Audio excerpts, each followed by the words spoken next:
যোৱাকালি অসমৰ মুখ্যমন্ত্ৰী আৰু সদৌ অসম ছাত্ৰ সন্থাৰ আলোচনাৰ পৰৱৰ্তী সময়ত এটা বাতৰি প্ৰকাশ পাইছে যে মুখ্যমন্ত্ৰী মহোদয়ে উল্লেখ কৰিছে অসম চুক্তিৰ যিখিনি বিপ্লৱ শৰ্মা কমিটিৰ প্ৰতিবেদনৰ অনুসৰি ৰূপায়ণ হ'বলগীয়া বিষয় এই ক্ষেত্ৰত বৰাক ভেলীক আওতাত ৰখা নহয়। ইয়াৰ পূৰ্বে তেখেতসকলৰ দলৰ ফালৰ পৰা কোৱা হৈছিল অসম চুক্তিৰ আখৰে আখৰে ৰূপায়ণ কৰা হ'ব।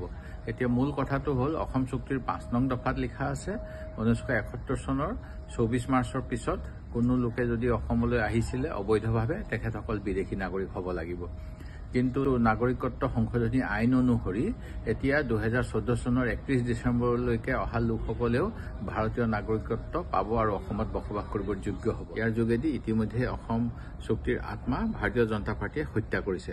তাৰ পিছত এতিয়া মুখ্যমন্ত্ৰী মহোদয়ে বিপ্লৱ শৰ্মা কমিটিৰ প্ৰতিবেদনৰ আওতাৰ পৰা বা অসম চুক্তিৰ আওতাৰ পৰা বৰাক উপত্যকাক বাহিৰত ৰাখিবলৈকে বুলি ক'বলৈ ক'ত অধিকাৰ পালে এই কথা অসমৰ ৰাইজে নিশ্চিতভাৱে জানিবলৈ বিচাৰিব। মই ভাবোঁ সদৌ অসম ছাত্ৰ সন্থায়ো মুখ্যমন্ত্ৰী মহোদয়ক তেখেতৰ এই বক্তব্যৰ কি যুক্তি এই বিষয়ে প্ৰশ্ন সুধিব। কাৰণ অসম চুক্তি অনুসৰি যদিহে কথাখিনি আমি চিন্তা কৰি চাওঁ তেতিয়াহ'লে 71 চনৰ 24 মাৰ্চৰ পিছত অহা কোনো লোকে ভাৰতীয় হিচাপে অসমত থাকিব নোৱাৰে।